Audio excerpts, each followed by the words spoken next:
یکم محرم سے 10 محرم تک جو بندہ وضو یا بے وضو یہ تسبیح پڑھتا ہے، اللہ اس کی 40 نسلوں کو بیٹھ کر کھلاتا ہے، دولت اس کی نسلوں پر عاشق ہو جاتی ہے۔ بسم اللہ الرحمن الرحیم۔ السلام علیکم محترم ناظرین، آج میں آپ کے لیے جو وظیفہ لے کر آئی ہوں، اس وظیفے کو، اس تسبیح کو پڑھنے سے دولت آپ کی نسلوں پر عاشق ہو جائے گی۔ اگر آپ چاہتے ہیں کہ آپ کی نسلیں سنور جائیں، آپ کی زندگی میں رزق کی نہریں جاری ہو جائیں، آپ کی دعائیں قبول ہوں، آپ قرضوں سے نکل آئیں، آپ کا کاروبار چمکے، آپ کی اولاد فرما بردار ہو جائے، تو یہ 10 دن چھوڑنے والے نہیں۔ یہ دن ہیں تسبیح کے ذریعے خزانے حاصل کرنے کے، وہ تسبیح جس کو پڑھ کر اللہ تعالیٰ 40 نسلوں تک کا دولت کا انتظام خود چلا دیتا ہے۔ اللہ والو، اسلامی سال کا آغاز عام دنوں کی طرح نہیں ہوتا، یہ ایک نورانی، متبرک اور پر حکمت آغاز ہے۔ محرم الحرام ان 4 مہینوں میں سے ایک ہے جنہیں اشہر الحرام کہا جاتا ہے۔ یہ وہ مہینے ہیں جن کا ذکر قرآن پاک میں بھی آیا۔ اللہ کے نبی حضور نبی کریم صلی اللہ علیہ وسلم نے ان مہینوں کو عزت والے مہینے قرار دیا۔ ان دنوں میں عبادت کا ثواب کئی گنا بڑھا دیا جاتا ہے۔ محرم کا مہینہ یہ وہ وقت ہے جب اللہ تعالیٰ اپنے نیک بندوں پر خاص کرم فرماتا ہے۔ یہ وہ عشرہ یعنی محرم کے پہلے 10 دن جس کے بارے میں اولیاء اکرام، صوفیاء اکرام اور علماء نے لکھا ہے کہ جو کوئی ان دنوں کو عبادت، تسبیح اور ذکر و دعا کے ساتھ گزارے تو اللہ تعالیٰ اس کے دل کی دنیا کو بدل دیتا ہے، اور صرف اسی کی نہیں بلکہ اس کی نسلوں تک رزق اور دولت کے خزانے جاری فرما دیتا ہے۔ تو اللہ والو، یکم محرم سے 10 محرم تک جو بندہ روزانہ وضو یا بے وضو یہ تسبیح پڑھتا ہے، اللہ پاک اس کے لیے ایسے دروازے کھول دیتا ہے جن کا وہ خود تصور بھی نہیں کر سکتا۔ بزرگان دین فرماتے ہیں کہ جب بندہ محرم الحرام کے پہلے 10 دنوں میں یہ تسبیح پڑھتا ہے تو وہ تسبیح صرف زمین پر نہیں بلکہ عرش پر بھی سنی جاتی ہے، اور محرم کے پہلے 10 دن یہ وہ دن ہیں جب عرش سے خاص فرشتے زمین کے لیے صادر ہوتے ہیں۔ حضرت شیخ عبد القادر جیلانی رحمۃ اللہ علیہ فرماتے ہیں، جو شخص محرم الحرام کے ان دنوں میں ذکر الہی کو لازم پکڑ لیتا ہے، اللہ اس کے رزق میں ایسی برکت دیتا ہے کہ اس کے بعد آنے والی نسلیں بھی کسی کی محتاج نہیں رہتی۔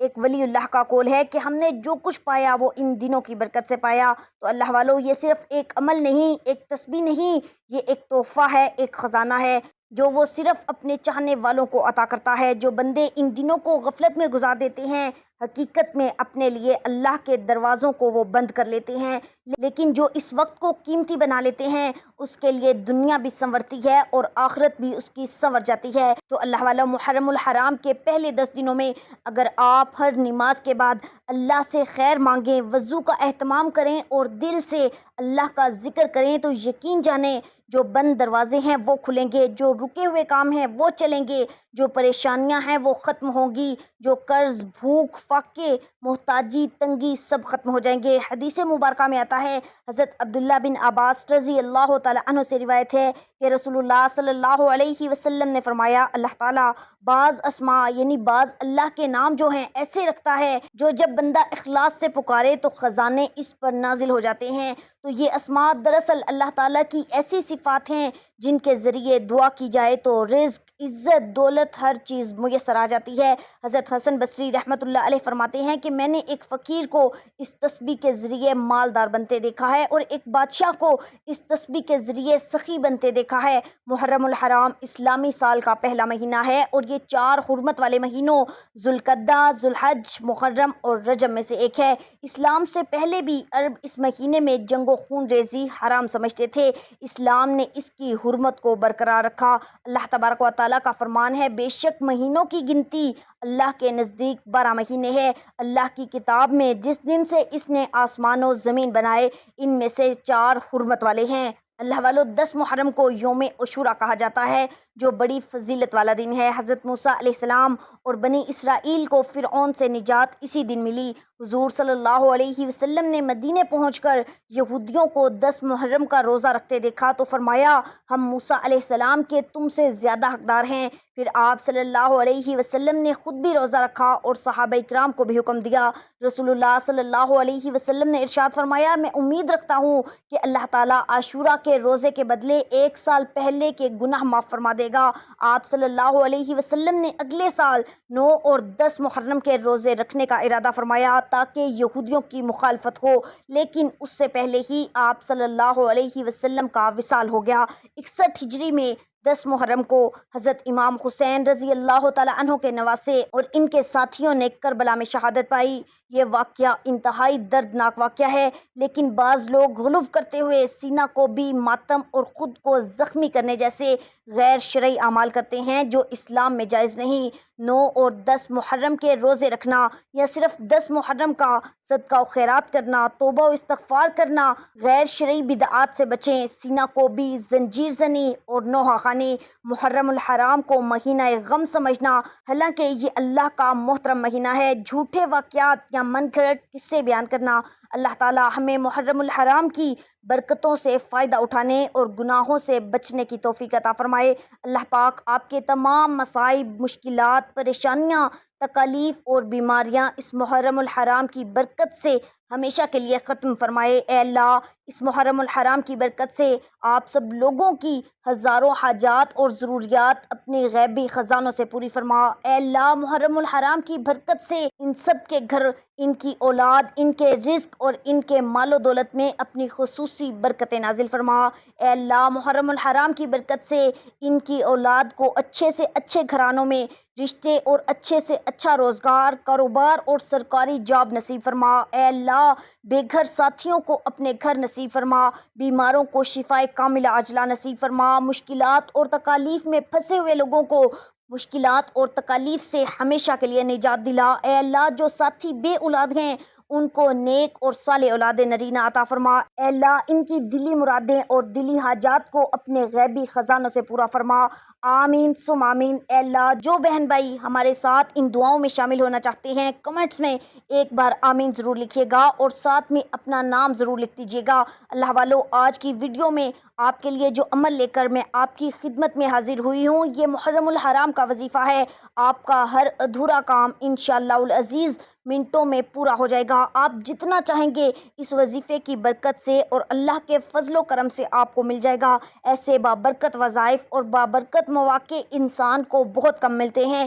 اس وظیفے کی برکت سے اللہ تبارک و تعالیٰ آپ پر رزق اور مال و دولت کے خزانے کھول دیں گے، کیونکہ اللہ تبارک و تعالیٰ کے خزانے لامحدود ہیں۔ وہ رب ہے جس کو چاہے اپنے خزانوں سے بے شمار رزق دے دیتا ہے۔ وہ رب ہے جس کو چاہے تو اپنے خزانوں سے مال و دولت کے دروازے کھول دیتا ہے۔ وہ رب ہے جس کو چاہے تو چھپڑ پھاڑ کر دے دیتا ہے۔ آج کا وظیفہ ایک ایسا پاورفل وظیفہ ہے جو 3 دن کے اندر اندر اپنا اثر ظاہر کرتا ہے۔ آج آپ نے اس وظیفے کو کیا، 3 دن کے اندر اندر اس کے کرشمات اور اس کی برکات آپ کی اپنی آنکھ کے سامنے ظاہر ہو جائیں گے۔ یہ وظیفہ آپ شادی کے لیے بھی کر سکتے ہیں، رشتے کے لیے بھی کر سکتے ہیں، بے روزگاری کے خاتمے کے لیے کر سکتے ہیں، دشمنی سے نجات کے لیے، قرض کی ادائیگی کے لیے، بے گھر ہیں تو گھر کے لیے، بے اولاد ہیں تو اولاد کے لیے اور عزت میں برکت کے لیے بھی اس وظیفے کو کر سکتے ہیں۔ ہر قسم کی بندش کے خاتمے کے لیے، جادو، جنات، سایہ دار چیزوں سے حفاظت کے لیے اور ہر قسم کی بیماری سے شفا کے لیے آج کا وظیفہ اکثر خاص ہے۔ یہ بابرکت وظیفہ آپ نے کیسے کرنا ہے مکمل طریقہ کار بتاؤں گی، بس آپ نے ویڈیو کو آخر تک ضرور کرنا ہے اور صدقہ جاریہ سمجھ کر ثواب کی نیت سے اپنے دوستوں اور رشتہ داروں تک ایک بار اس کو ضرور شیئر کرنا ہے تاکہ دوسرے مسلمان بھی اس سے فائدہ اٹھا سکیں۔ اللہ والو، محرم الحرام کا بابرکت اور فضیلتوں والا مہینہ شروع ہو چکا ہے۔ اس مبارک مہینے سے اسلامی سال شروع ہوتا ہے۔ اس مبارک مہینے میں لوگ عبادات بھی کرتے ہیں اور ساتھ ساتھ اچھے وظائف بھی پڑھتے ہیں۔ ان وظائف میں سے ایک بہترین وظیفہ آج کا وظیفہ ہے۔ اگر آپ نے اس وظیفے کو کیا، اللہ تعالیٰ آپ پر اپنی مال و دولت اور رزق کے دروازے کھول دیں گے۔ آپ کے گھر میں مال و دولت کی فراوانی ہوگی، رزق میں کشادگی ہوگی، غربت ہمیشہ کے لیے ختم ہو جائے گی۔ اس دور میں اکثر لوگ یہ شکایت کرتے ہوئے نظر آتے ہیں کہ ہمارے رزق میں برکت نہیں ہے، ہم روزی کمانے کے لیے اتنی محنت کرتے ہیں، دن رات جدوجہد کرتے ہیں اور اپنی ساری توانائیاں کھپا دیتے ہیں، لیکن پھر بھی خرچے پورے نہیں ہوتے، الٹا ہر مہینے قرضے چڑھ جاتے ہیں۔ اس صورتحال کو سامنے رکھتے ہوئے یہ سوال پیدا ہوتا ہے کہ رزق میں برکت کیسے آ سکتی ہے اور وہ کون سے اسباب ہیں جنہیں اختیار کیا جائے تو رزق میں برکت آ جاتی ہے اور اس سے تمام اخراجات پورے ہو سکتے ہیں۔ پہلی بات یہ ہے کہ ہمیں اس بات پر مکمل یقین ہونا چاہیے کہ ہم سب کا رازق اللہ تعالیٰ ہے، اس کے سوا کوئی رازق نہیں، اور وہ دیگر اختیارات کی طرح اس میں بھی وحدہ لا شریک ہے۔ کائنات میں ہر جاندار کے رزق کا ذمہ اللہ تعالیٰ نے اپنے اوپر لے رکھا ہے۔ اس کا فرمان ہے، ترجمہ زمین میں چلنے والے ہر جاندار کا رزق اللہ کے ذمہ ہے اور رزق کے فیصلے اللہ تعالیٰ آسمان سے کرتا ہے۔ اللہ تعالیٰ کا فرمان ہے، ترجمہ آسمان میں تمہارا رزق ہے اور وہ بھی جس کا تم سے وعدہ کیا جاتا ہے۔ رزق اللہ تعالیٰ کی ایسی نعمت ہے جس کی تقسیم کا اختیار اللہ تبارک و تعالیٰ نے اپنے پاس رکھا ہے۔ اللہ تعالیٰ کے ارشاد کا مفہوم ہے، اللہ تعالیٰ تو خود ہی رازق ہے، مستحکم قوت والا ہے۔ اللہ تعالیٰ بعض لوگوں کو کشادہ اور وسیع رزق عطا کرتا ہے اور بعض لوگوں کے رزق میں تنگی فرما دیتا ہے۔ ایک منظم ضابطے کے مطابق اللہ تعالیٰ تمام مخلوقات کو اپنے وقت پر رزق پہنچاتا ہے، چاہے وہ زمین پر چلنے اور رینگنے والے جاندار ہوں یا ہوا میں اڑنے والے پرندے ہوں۔ نہ سمندروں کی تاریکیوں میں بسنے والے جاندار اللہ تبارک و تعالیٰ کی نگاہ سے اوجھل ہیں، اور نہ پہاڑ کی چوٹی پر بسیرا کرنے والوں کو اللہ تعالیٰ بھول جاتے ہیں۔ اللہ تعالیٰ فرماتا ہے، مفہوم اور زمین پر چلنے والا کوئی جاندار ایسا نہیں ہے جس کا رزق اللہ نے اپنے ذمہ نہ لے رکھا ہو۔ سورہ ہود۔ ہم لوگ رزق صرف کھانے کی چیزوں کو کہتے ہیں، حالانکہ ایسا نہیں، بلکہ رزق اللہ تعالیٰ کی دی ہوئی ہر نعمت کو کہتے ہیں، چاہے وہ صحت ہو، علم ہو، اخلاق ہو، عمل ہو، نیک بیوی اور اولاد ہو، مال ہو، دلی اطمینان ہو یا پھر امن کی نعمت ہو۔ اللہ تعالیٰ کی بے شمار نعمتوں میں سے ہر نعمت پر رزق کا اطلاق ہوتا ہے۔ اللہ تعالیٰ کے ارشاد کا مفہوم ہے، اور اگر تم اللہ کی نعمتوں کو گننے لگو تو انہیں شمار نہیں کر سکتے۔ یہ اللہ تعالیٰ کی حکمت ہے کہ رزق کی تقسیم میں لوگ مختلف ہیں، بعض کو وہ اپنی حکمت بالغہ کی وجہ سے زیادہ اور بعض کو کم دیتا ہے۔ اللہ تعالیٰ کے ارشاد گرامی کا مفہوم ہے، اور اللہ تعالیٰ نے تم میں سے کچھ لوگوں کو رزق کے معاملے میں دوسروں پر برتری دے رکھی ہے۔ سورۃ النحل۔ دنیاوی زندگی میں ان کی روزی کے ذرائع بھی ہم نے ہی ان کے درمیان تقسیم کر رکھے ہیں۔ سورۃ زخرف۔ اس حقیقت کو سمجھنے کے بعد بہت سارے مسئلے مسائل حل ہو جاتے ہیں۔ نہ کسی سے حسد ہوتا ہے، نہ دشمنی کے آثار نمایاں ہوتے ہیں، نہ اپنے آپ کو حد سے زیادہ مشقت میں مبتلا کرنا پڑتا ہے، اور نہ رزق کو تلاش کرنے کے لیے غلط راستوں کو اختیار کرنا پڑتا ہے۔ حلال طریقے سے رزق طلب کرنا بھی اللہ تعالیٰ کی اطاعت ہے۔ اسلام ایک مکمل ضابطۂ حیات ہے، یہاں عقائد بھی دین ہیں، شعائر تعبدیہ، نماز، روزہ، زکوٰۃ اور حج بھی دین ہیں، معاملات بھی دین کا حصہ ہیں، اور معاشرت بھی دین میں شامل ہے، اخلاقیات بھی دین کا ایک اہم جزو ہیں۔ لہٰذا رزق حلال کمانا بھی دین ہے۔ حلال رزق کمانا تقدیر کے خلاف نہیں۔ حضرت ابو ہریرہ رضی اللہ تعالیٰ عنہ کے ارشاد کا مفہوم ہے، ہم رسول اللہ صلی اللہ علیہ وسلم کے ساتھ بیٹھے تھے، ایک حسین نوجوان وہاں سے گزرے، ہم نے آپس میں کہا، کاش یہ اپنی جوانی کو اللہ کے راستے میں لگاتے۔ اللہ تعالیٰ کے رسول صلی اللہ علیہ وسلم نے جب ہماری بات سنی تو فرمانے لگے، جو اپنے والدین کی خدمت میں لگا ہوا ہے وہ اللہ تعالیٰ کے راستے میں ہے، جو اپنے اہل و عیال کے لیے کمانے کی کوشش کر رہا ہو وہ اللہ تعالیٰ کے راستے میں ہے، اور جو اپنے اوپر خرچ کرنے کے لیے محنت کر رہا ہو وہ بھی اللہ تعالیٰ کے راستے میں ہے۔ لہٰذا جو روزی کمانے کے لیے اپنے گھر سے کسی عمل، ڈیوٹی یا تجارت کی غرض سے نکلا وہ اللہ تعالیٰ کے راستے میں ہے۔ اللہ تعالیٰ کے رسول صلی اللہ علیہ وسلم اور صحابہ کرام رضی اللہ تعالیٰ عنہم نے روزی کمانے کے لیے بکریاں چرائیں، کھیتی باڑی اور تجارت کی ہے۔ حضرت حذیفہ رضی اللہ تعالیٰ عنہ فرماتے ہیں، رسول اللہ صلی اللہ علیہ وسلم نے فرمایا، مفہوم، حضرت جبرائیل علیہ السلام نے میرے دل میں یہ بات ڈال دی کہ کسی کو اس وقت تک موت نہیں آ سکتی جب تک وہ اپنا رزق پورا نہ کر لے، اگرچہ کبھی رزق ملنے میں تاخیر بھی ہو سکتی ہے، لہٰذا اللہ سے ڈرتے ہوئے اچھے طریقے سے رزق طلب کرو، رزق کی تاخیر تمہیں گناہ پر آمادہ نہ کرے۔ اس لیے اللہ تعالیٰ کے پاس جو رزق ہے اسے صرف اطاعت کے ذریعے ہی حاصل کیا جا سکتا ہے۔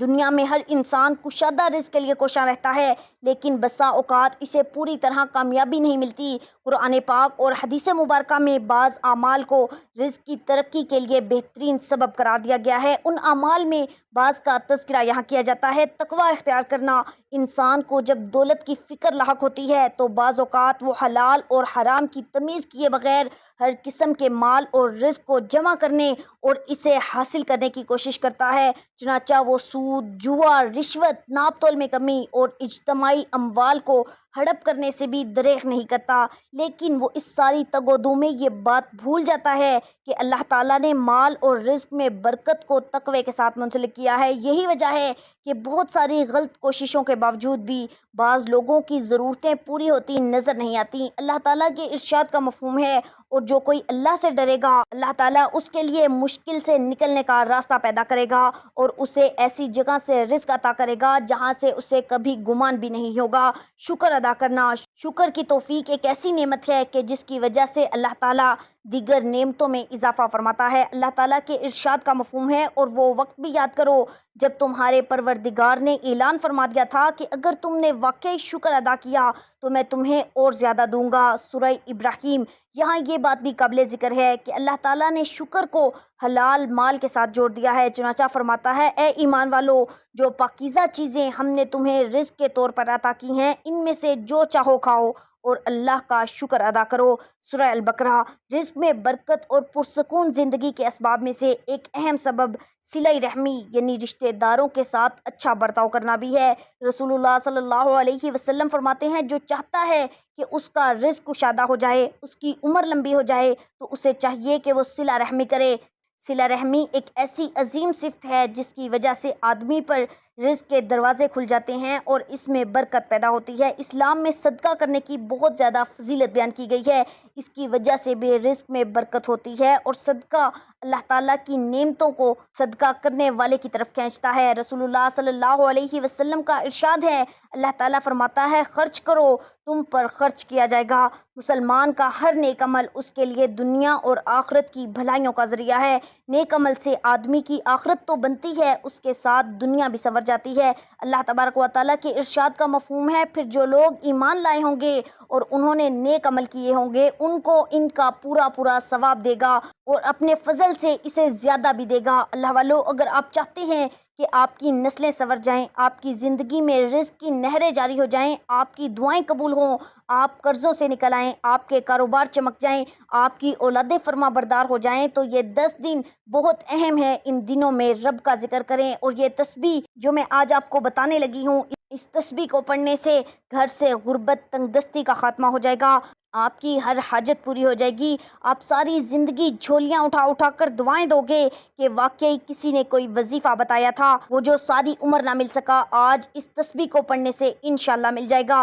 ساری زندگی کی پریشانیاں اگر اس ایک تسبیح کو پڑھتے ہی دور ہو جائیں، آپ کی ناممکن حاجات پوری ہو جائیں، تو اس سے بڑھ کر اور کیا چاہتے ہو؟ وہ لوگ جو کہتے ہیں کہ ہم وظائف پڑھتے ہیں، بہت سے اعمال پڑھتے ہیں، لیکن ہمیں کوئی فائدہ نہیں ہوتا، میں ان کو بھی بتا دوں کہ 10 محرم تک یہ تسبیح بتائے گئے طریقے کے مطابق پڑھ کر دیکھنا، غیب سے آواز آئے گی کہ آؤ اپنے حصے کا رزق لے جاؤ۔ قسمت کے بند تالوں کو کھول دینے والی یہ تسبیح ہے۔ بند دروازے اگر ایک دن کے اندر اندر نہ کھل جائیں تو پھر مجھے کہنا۔ اللہ رب العزت کی ذات پر بھروسہ کرتے ہوئے درود پاک آپ کوئی سا بھی پڑھ سکتے ہیں۔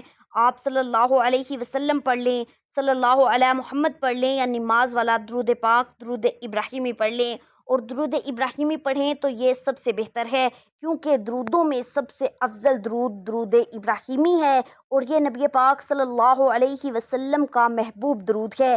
نبی پاک صلی اللہ علیہ وسلم نے فرمایا جو شخص مجھ پر 200 مرتبہ درود پاک پڑھے اس کے 200 سال کے گناہ معاف ہو جاتے ہیں۔ درود پاک پڑھنے والے کی دعا ہمیشہ قبول ہوتی ہے۔ درود شریف پڑھنے سے فکر یعنی تنگ دستی دور ہوتی ہے۔ ایک بار ثواب کی نیت سے میرے ساتھ مل کر درود پاک پڑھیے۔ اللہم صلی علی محمد وعلی آل محمد کما صلیت علی ابراہیم وعلی آل ابراہیم انک حمید مجید۔ اللہم بارک علی محمد وعلی آل محمد کما بارکت علی ابراہیم وعلی آل ابراہیم انک حمید مجید۔ درود پاک پڑھنے کے بعد آپ نے اپنے جائز مقصد جائز حاجت کی نیت کرنی ہے۔ آپ نے اس تسبیح کو 10 دن تک پڑھنا ہے۔ وہ تسبیح کون سی ہے؟ یا غنیو یا نافعو یا فتاحو یا وہابو۔ آپ نے اس کو کس طرح پڑھنا ہے ذرا توجہ کیجیے گا۔ یا غنیو یا نافعو یا فتاحو یا وہابو، ایک بار ہو گیا۔ یا غنیو یا نافعو یا فتاحو یا وہابو، 2 بار ہو گیا۔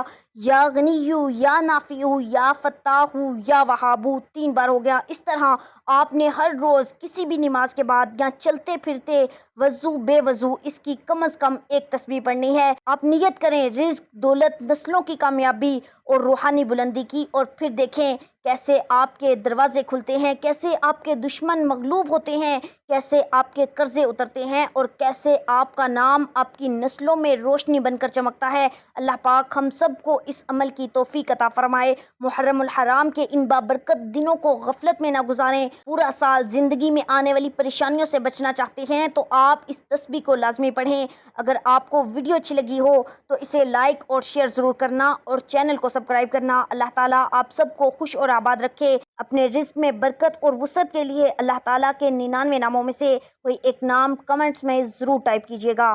ملتے ہیں انشاءاللہ ایک اور وظیفے کے ساتھ، تب تک کے لیے اپنا بہت سارا خیال رکھیے گا، اور اپنے اس چینل کا بھی اللہ نگہبان۔